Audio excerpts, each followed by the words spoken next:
Welcome to the new For Purpose CEO podcast. I'm Michelle. I am Danielle, and we are here to talk about being a CEO in the for purpose sector.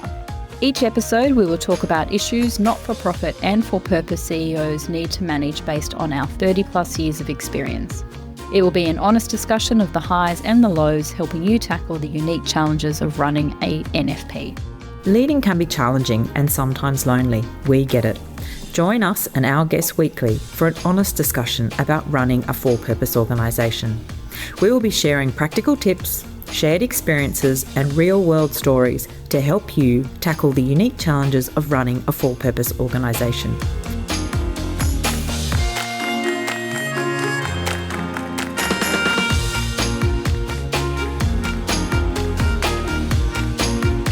Chatting today about staff structures and direct reports, which I had so many conversations about what's the right number of direct reports. I don't have an answer. I have a range, I have a feeling.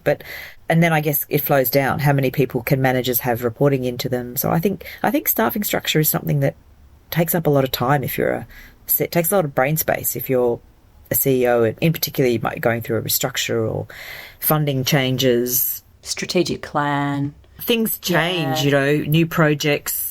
So it's a bit of a massive topic. It is, and there's different segments to that, isn't there? So you start off, that first one is like, what is almost that question, what is the ideal number of people who report to you as the CEO? And I think that depends on context. I once heard the ideal number is 7 to 9. Any more than 8, you start to see cracks. And the military, apparently, the Defence Force actually use that as a guide. But when they say cracks? Dysfunction within teams and personalities. Can't give everybody an appropriate amount of time and clarity and direction. I'm not saying this as though I necessarily think that that's the case, but that's my very early years of being a manager. That's what I was always told. I think big teams are naturally very, very large to manage anyway, but they come with their own challenges. Absolutely. But I also think when you're looking at your direct reports, so your executive team, I guess I kind of work backwards in some ways. I don't just think, how many people can I have reporting to me? Like, what have you got? Like, you might inherit a structure or you might be thinking to build a structure, change a structure. But I think one of the key things is looking at your time. So I think if I'm going to have, a whip meeting or a quick check-in on projects and priorities, and then I'm, might have that weekly, and that might be with the leadership team or it might be the head of different teams. And then if I've also got like a monthly supervision check-in, you sort of start to see your diary really getting, your time's being used.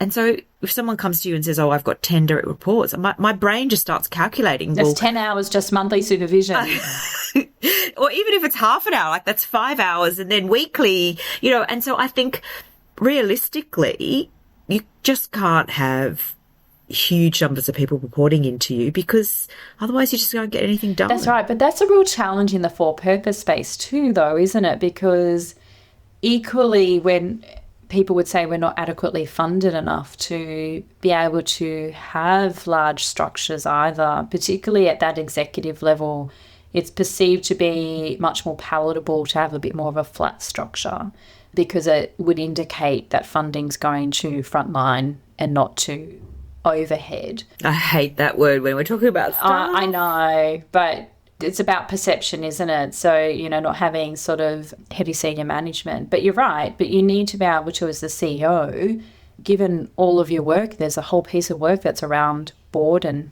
governance and those stakeholders, and there's a piece of work around your funding stakeholders and your contractual requirements there and any regulation, and then there's obviously the people element, and then being able to adequately support your direct reports so you get strategic alignment across all of those other stakeholders as well. And how much time can you devote to it and still do all of your work? I think one of the things is, how are your teams organised, and are they organised by work, like by service delivery or piece of work? How much overlap is there between teams? I mean, I think we all try and avoid silos, but sometimes, a degree of silo is going to happen just by the nature of the work, the different work. And then a good percentage of your time definitely has to be about how you combat that silos, because I think that's really important for the overall organisation culture. But I think, yeah, making sure you've got the right people leading your teams, and then your life is easier if you've got good team leaders, you know, people who are reporting then into you. That is such a bonus in your life if you've got good team leaders who report into you. Well, they can give you capacity, can't they? And with good support that you provide to them, they can give you capacity to be able to do things you need to do in your role as well. One conversation I was having earlier this week actually was in relation to the makeup of a senior leadership team or executive team, however you describe it, and who's on it. And, you know, do you have your head of finance in it? Do you have your head of operations on it? Like, who's actually in it? And sure, you might have your head of different programs or, you know, however that your organisation's used. And then I remember someone saying to me, oh, you know, we'd never, for example, bring in HR, or you'd bring in a finance for some bits of it. And I find it interesting. I don't have rules around it. I think it does depend on the organisation and the people. But that senior leadership team probably should be across the business as apart from only their particular line of work. Oh, absolutely. That's really interesting. So that conversation you had sounds to me like there was a view around very clear segmentation of the divisions within an organisation. So finance, HR, IT, ops, marketing, etc. Yeah. That operations versus service delivery. I mean, I'm not sure how service delivery happens without operations. Yeah, anyway. That's really fascinating, because I agree with you, your point that you made, that each member of your senior leadership team, even though they have responsibility for a division, a department, a business unit, whatever you want to call, to get the best out of your senior team is that they be across what their peers are doing, not at a granular level, but they have to work together so closely, don't they, that they understand, you know, what are the priorities of finance? What are they working on?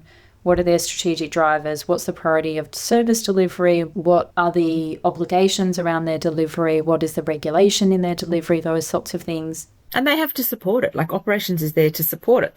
I mean, you made an interesting point before we started. You were talking about you do an analysis of your senior leadership team. What do you bring into that analysis? So that's more about how we work together. Particularly, I do it at a meeting every year. It's a review. When we meet, what's the purpose of the meeting? What do we get out of these meetings? What changes do we need to make? What works well? And that helps us understand what we actually need to focus on going into the next year, and how we actually want to behave together as well. And I find my senior leadership team do work very well together and do work across each other's, like, they're aware of what each other's doing all the time, and there's a really good cohesion and collaboration with each other. So how many in that team? How many in your senior leadership team? There's 4 of us. But having that check-in, all it is a check-in. It's nothing big, it's nothing formal. It's just a quick check-in. Okay, how are we doing this? Is everything working well? Do we need to make any changes? Or what changes could we make that's, you know, more applicable to the direction we're headed into, or anything like that? And gives people the opportunity to say, and we did this not too long ago, where they said, you know, Danielle, we kind of get caught up here and I don't think that's adding any value. So can we restructure the way we meet, the focus of agendas? And so it's so easy, like, yep, sure, not a problem, let's do that. And it just helped the conversation, and it helped the team, helped me understand what were some of the frustrations that they were experiencing perhaps, and made it easy for when people sort of come in and say, oh, I want to talk about this. And like, nope, that gets parked. We're not doing that. We agreed. We agreed. That's really helpful as well. And that's just doing a check-in once a year. Yeah. I mean, I think that is really important in terms of checking in how everyone's feeling and how they're feeling about the organisation, their own teams. Are you efficient? Are you effective? Is there good communication across the organisation? I think it's an interesting one as well, because I was thinking as you were talking about the check-in, it depends on the size of the organisation, but, you know, if you've got a few number of layers of reporting, and then you really have to make sure that the number of people reporting into each layer, if you like, allows each layer to do this kind of objective analysis and have those conversations around how they're feeling. And they are going to be different conversations at different levels of the organisation, and depending on, what roles are being supervised or you're leading, what roles are you leading. I did a restructure, or I worked with a CEO on a restructure of an organisation last year, and we did a survey of the organisation, asked everyone for their input, and we actually got a really good response rate. And the thing that I thought was quite interesting was we asked people, what's the ideal number of people to supervise?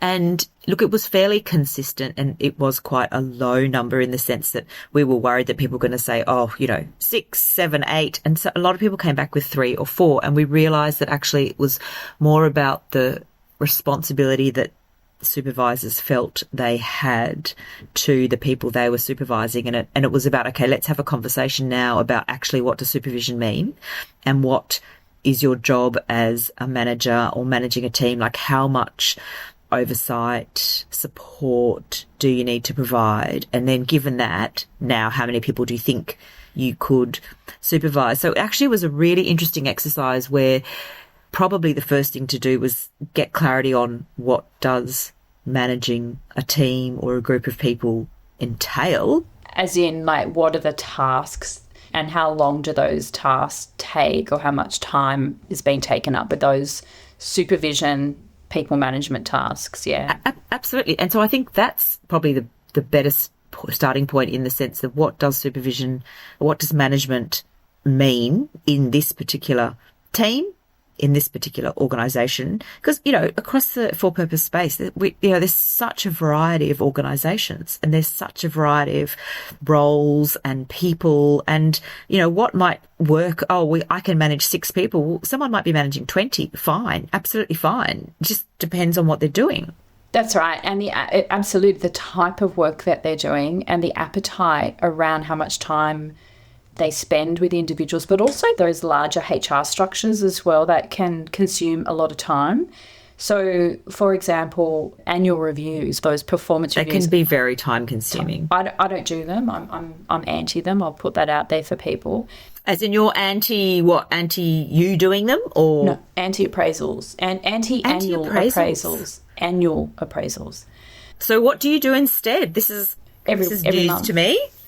Every month, and no. Okay, so every month and a check-in or an appraisal, and so therefore there's not one annual appraisal. That's exactly right. Yeah. Because okay. Yes. Managers don't like doing them. Staff don't like having them. They are really time-consuming. They all generally, organisations sort of collect them around the same time every year, which is obviously aligned with budgets and salary increments and those sorts of things. They take a lot of time for managers to prepare, do, and then do the follow-up. It takes a lot of time for individuals to also prepare. They should be conversations that are happening on an ongoing, constant basis. No one should be surprised. I've got questions now. So how would you do a pay review if you're not doing? Because we've got 12 months. So we're doing monthly conversations, which is a structured dialogue around people's performance and achievements against those particular KPIs and any issues that arise, and obviously offering of supports. And so when there is the time for that salary review, that team leader or manager has already the preceding 12 months of documentation to say, yes, that person is meeting the performance requirement or not. So it could be, therefore, already know they're not performing, and there might be some kind of performance improvement process in place or something like that. Yeah. And then I've got another question, which is, I'm a massive supporter of the 360 review. So do you bring that in if it's a monthly one? Like, how does that work? How do you get feedback? Not at the monthly. No, not at the monthly. I think that would be rather intensive. Is there an element of 360 then, or how do you get that?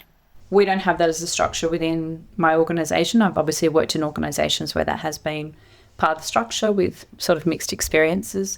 But at the service level, we obviously get feedback from clients on an ongoing basis, and we're always eliciting that anyway. So that certainly would be feeding into compliments, complaints, So nothing is a surprise. The idea is nothing is a surprise for anybody.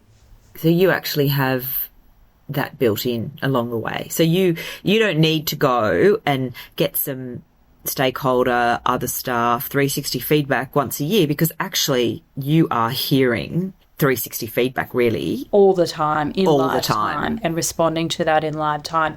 The premise is actually, I worked with somebody many years ago who had this view that everybody should get an A. How does that work? Yeah, I was like, wait, what? I was the same reaction. And I get it now. It reminds me of that movie with Michelle Pfeiffer where she said everyone starts with an A and it's up to you to lose it. She was some teacher. And oh, in Compton, that's right. Yeah, I don't know, it's an old film. And I was like, okay, well, I don't actually mind that in the sense that I don't mind people, I start assuming the best of everyone and I start with very high expectations. I don't mind that. But I'm not sure how I feel about everyone gets an A, because I'd love to have a really A team. But the premise is that everybody works to get an A. So is that we all put our efforts in order to get an A, and the organisation puts in systems and structures and supports that enables a person to get an A. Right, so everyone's working to try and get an A. Everyone's working to try to get an A. And people aren't put on a bell curve or graded in ways which some of those annual reviews can be, right? So it actually is a really constructive thing because it creates a principle of what everybody is feeling supported to be able to perform well. And then if we have regular conversations, that anything that's getting in the way of somebody being able to do their job, those things are coming up as well, so that either there can be a plan that's put in place for the individual or the manager, or whichever part of the business needs to support the person, to actually support and enable them to do that. And it's not something that we wait until the end of the year to have a conversation about, and people starting to feel a little bit defensive about, no, I'm not going to score so well, so I need to justify why I got there. It's well, no, we've all done all this work, so you get an A. It doesn't take away from the person's responsibility to still, and their accountability to perform in their work, but it's an ongoing, constant discussion around expectation. Yeah, and I think around really clearly set KPIs and goals, I think it's quite hard to, at the beginning of a year, or if it's the beginning of a reporting period, to actually come up with good KPIs and good goals that actually mean something, are ambitious, are strategic, and get buy-in across the team or the organisation in relation to them. And I think they are quite hard to do if they're going to be done well and done properly, because if they are done well and done properly, then they flow. So from the individual to the team, to the organisation, to the strategic plan, and it should actually make reporting across the organisation, like CEO board reporting, funder reporting, like it should make it all easy, but much easier. But I think setting those, like looking at those strategic goals and strategic priorities and then feeding down into, okay, so what are team goals and individual goals, does require quite a lot of thought. But I think if they're done well, then that reporting back and that monthly check-in is so much more meaningful. Yeah, that's right. And much more targeted, because then you know, in the monthly check-in, however you structure that, and that's probably its own podcast, is you've already got the systems, you've got the measurement and the systems, and then it's, in my mind, it's then dialogue. It's actually conversation about what's actually going on around it and what needs to be done, or a more strengths-based approach, what's actually going really well, that the performance is really good. And then I guess that sort of forms in part of the WIP, right? So you've got your check-in on your KPIs, check-in on the goals, what's happening, is there any problem? But then I think with my direct reports, I would also have a general check-in once a month where, yes, obviously it has to have an agenda because we're all busy, but it wasn't so much a WIP as in run through all the projects and run through what's happening, but it was just a bit of a higher level check-in on, okay, how do you think the team's going? How do you think we're going? Is there, a particular stakeholder that you think we might have a challenge with? So I guess it's a much higher level once a month check-in, because I think when you do your weekly WIPs, that's all the kind of the immediate stuff. Whereas I would try and structure my reporting so that sort of that important versus urgent. So all the busy and the urgent is done in the WIPs, whereas the important, that's the check-in monthly to make sure bigger projects or strategic issues are directed. And look, sometimes I'd have my monthly meetings with direct reports and it's almost a bit more of a chat, but it is getting good feedback on, okay, so how is everything? How is your team? How are you? How are you going? Where do you think we might have an issue? Like, I was going to say, there's a conversation also. You can do a little bit of forward planning. So what do you consider is coming up that we need to put attention into? Which is great because then you're actually building team with foresight as well, which can be beneficial. So I guess coming back to the reporting structures, I mean, I think, well, first of all, obviously they can change and I don't think there's an ideal staff structure. I think it very much is going to be determined by workflows, teams, and obviously project teams are going to be arising as needed. And budgetary constraints. So what investments are you putting money into? What funding do you have available to deliver? And then it should be teams that enable productivity, communication. And I think sometimes this is tricky when you're looking at, operations, or so if you have communications or you have some centralized functions that have to work across teams, or if you've got the budget and the people might sit in teams. And I think that's quite an interesting analysis of, is it better to have people dedicated to specific teams, or are they, central resources?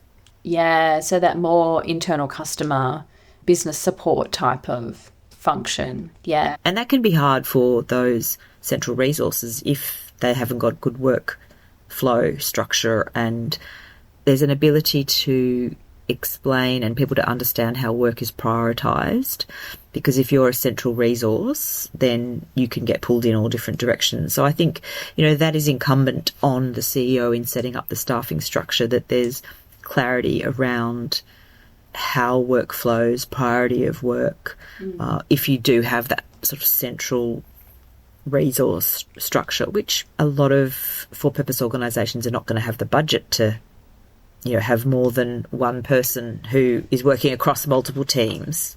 That's right. And it might be a completely different structure to that from what you're saying, is a shared service that might be actually outsourced. And that's probably a podcast in itself. If you don't have the infrastructure internally, but you actually share it, because there's lots of those models emerging in the for-purpose space as well, but you share those, and your business really is just delivery. Can be highly cost-effective.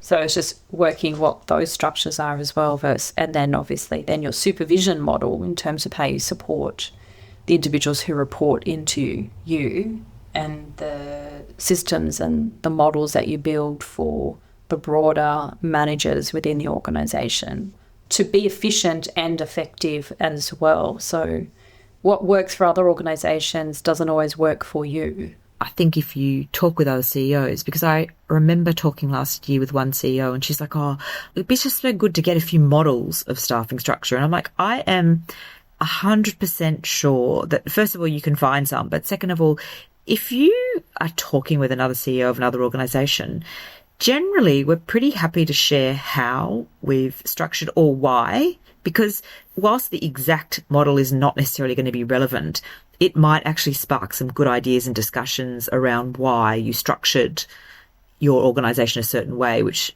might then lead to them having some really great ideas around it. So I think that talking to other CEOs and about their staffing structure, I think, is also very helpful.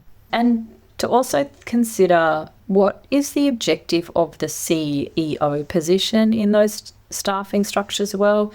You're going to have CEOs that are very operationally driven. They want to be in the weeds. They want to do the detail. And you're going to have some CEOs that are a little bit more governance-centric. It's like, you report into me and I will meet regularly and I will sort of test assumptions and assure that the business is functioning in a particular way. And that's a spectrum, and everything that's in between all of that.